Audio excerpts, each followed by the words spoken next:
Istorya dito.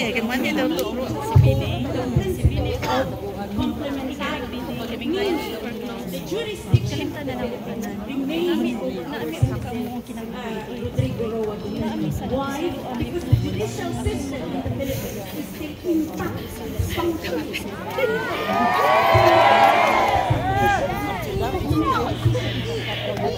There was a crime.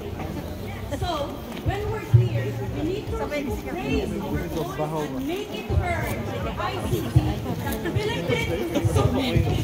Right? And we left on its own to let Duterte answer if there was harm. That's why in the Philippines, his popularity is still up.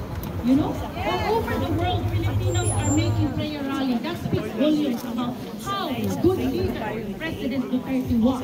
And we're not idolizing him. We are praising him because that's the leader that we need. He is the only leader that made the Philippines strong. And that's the truth. Duterte! Duterte! Being a narco politics, you know, there has been a very poor nation.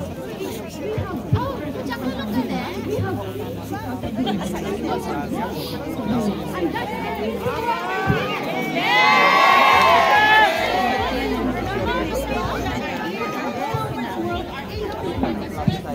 my ask of you is to continue encouraging your family in the Philippines because while your sister is so confident in your sister, while sitting there and thinking that we're in conflict, no, because our Filipino family in the Philippines, we won't miss them. So continue the moment of inspiring your family. Let them know that ex-President Rodrigo